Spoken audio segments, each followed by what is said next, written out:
Please state your name for the record. Jerry Schneider. I live at 1524 North Balin Street in North Hill, and I wanted, as a North Hill member who recently got the parole board out of my neighborhood, I wanted to support Wedgewood in their issues. I think one of the things that's different about Wedgewood from North Hill is that neighborhood is not in the center of the town and is basically out of sight, out of mind. And what has happened over the years is these borrow pits have become construction and demolition debris pits, which have become trash pits, which have become Mount Trashmores. And that is because no one has stood up for these people and told the contractors to abide by the contract that they signed. And that is your responsibility. So, regardless of how we came to have a smelly health hazard in these people's neighborhoods, it is now your responsibility to fix it. Now, all I did, we had a bunch of questions raised about details concerning the contract for the pit. I went to one of the Wedgewood neighbors and I said, do you happen to have a copy of that with you? And she said, sure. And she ran out and she got me a copy. How hard was that? Now, according to the contract, this is Solid Waste Management Department, Permit, Construct, and Demolition Debris Facility, Rolling Hills, renewed February 6, 2014, expired February 5, 2015. Now, I can't verify that this is a real copy, obviously. But things of interest are, at no time shall the operational height exceed the permitted height or be visible beyond the property line. That is obviously not the case. You can see Mount Trashmore from these people's homes. Another thing, cover shall be used bi-weekly in sufficient quantity to deprive debris of oxygen to minimize emission of objectionable odors. No one can deny that that place stinks. I don't know how often they've been putting cover material on, but whatever they're doing isn't working. Operational hours. Monday through Friday, 7 to 5 p.m., Saturday, 7 to 3 p.m., notwithstanding, cover may be applied after operational hours, but in no case after sundown or on any holiday, Thanksgiving, Christmas, New Year's, or July 4th. Okay, we have answers. Let's get to it. There's no excuse for this. Let's help these people. Thank you, That's our job. Thank you. 536, public hearing for consideration of an ordinance establishing a 6-month moratorium on permitting or re-permitting bar pits, reclamation facilities, construction and demolition debris facilities, land clearing, disposal facilities, and other landfill facilities. This is the first of 2 required public hearings. The second one will be on August the 21st. Good evening. Good evening. Hi. Name for the record, please, ma'am. I'm Melanie Nichols. I live at 14 East Gonzales Street, Pensacola, Florida, downtown Pensacola. I've been a citizen of Escambia County since 1988, and I want to thank you for your service, and I want to thank you very much for addressing this very major issue for our entire county. I'd also like to thank you for taking the tour of the site this week. I think that is so important that you go out and you see exactly what the residents are having to face and smell the air and look at the properties and look at the view from their backyards. The property rights of these residents, they've been violated. They have completely lost their right of quiet enjoyment of their property. They can't go outside. They can't breathe the air. They can't bring people over. They don't feel safe having their kids play in their yard. I mean, they've invested their lives in these homes, and they were there first, and they're looking for you to take care of this neighborhood. And all other neighborhoods in Escambia County are looking at how you take care of this neighborhood, because it's going to show everyone how you feel about the citizens and their health.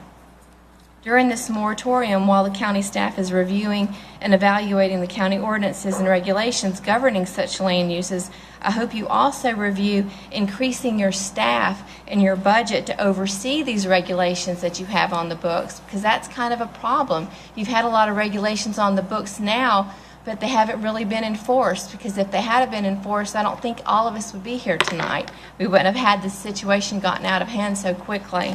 So I do hope that you'll look at your staffing and your budget to make sure that you have the people that you need to enforce these regulations.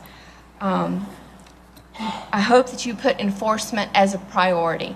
These businesses make a lot of money for their owners. They can do it right, or they won't get to do it at all. Pull their permits. You've got the contracts, you've got the ordinances, so please enforce them. No business has the right to pollute Escambia County. We are already a major Superfund county. We can't afford this negativity. We can't afford any more of our people getting cancer. I am a 23-year cancer survivor. I know what that's like.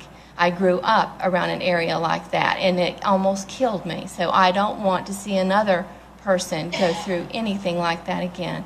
So I do appreciate your time, and I know it's been hard for you to listen to some of these citizens, but they're at their worst. Their lives have been negatively impacted, and they desperately need you. But I wanted you here to thank you from someone tonight. So thank you. Thank you, ma'am. Thank you, Mr. Chairman. Gloria Horning, 33 West Marino, 32501. To go back to, I couldn't help, there's been 17 violations for the last 4 years and nothing's been done. Landfills do have ordinances, but if they're not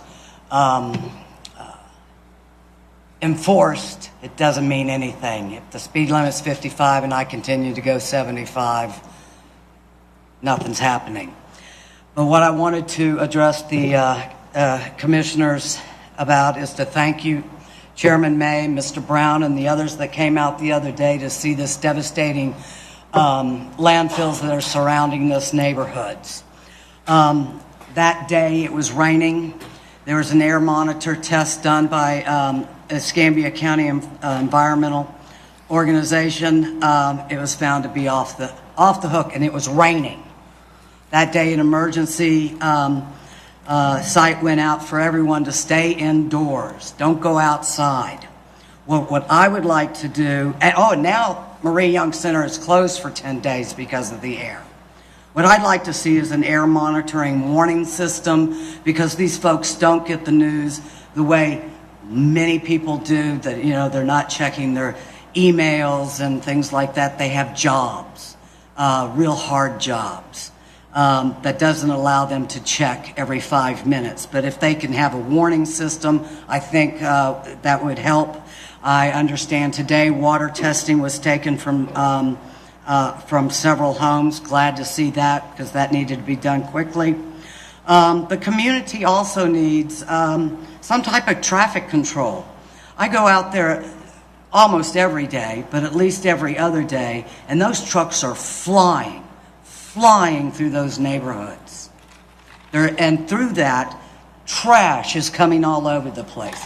Cite them for littering. There's a fine. That'll stop them. Next is, what exactly is the ordinance? Nobody seems to know about Sunday working in those landfills and Saturday afternoon working in those landfills. I've been told, they've been told, oh, they can work inside on Saturday afternoon and on Sundays and on holidays, but not allow trucks to come in. Do these people get any rest? Any rest? Because when those big bulldozers are in there and you're outside trying to barbecue with your family on Sunday, if you're allowed outside, there's dust, there's noise, and please don't tell me they're not operating at night. We have pictures of them operating at night. There are ordinances. We know there are, but you're not enforcing them. So I really want an answer to that, Chairman May, and I asked for it the other day when y'all were all out there. And please, all of you, I know you care about these people.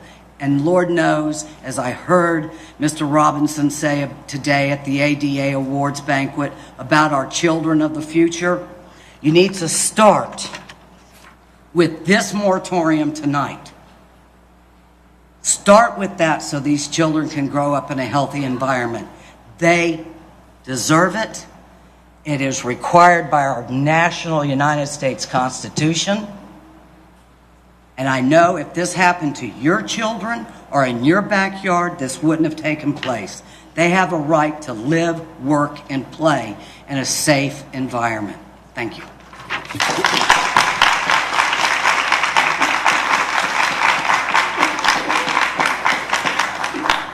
Gloria, I'm going to direct you to our county administrator for those answers, and if you don't get them, please contact my office, but I think Jack will. But Allison, is there an ordinance against prohibiting work on Saturday afternoons and Sundays as the ordinance is written right now? I honestly don't have it memorized. It depends on the type of facility, and there is some work allowed, I believe, all 7 days of the week, but not all work is allowed on Sundays. But I would hate to misstate it here in front of all these people. Right, no, I appreciate that. That's one of the reasons I'm supporting the moratorium until we get all of these answers for the people. That's part of the problem we have, is not being able to get out all the information we need to. But thanks, Allison, I appreciate that. I got one other question because she brought some up, and that's the EPA, and we have these meetings without Sean and Keith here. Keith, Sean, can you quickly come up, and maybe you can answer from there. Is there a permanent air testing at Softly Field right now as we speak on a daily? Are there daily monitoring systems at Softly Field right now? Testing the air. We do have county monitoring stations there. I don't believe that we're required to have those any further, so we're going to move those to the Wedgewood area. So they can. But we do have them daily at Softly, and we're moving them. That's what I understand. Yes. Okay, thank you.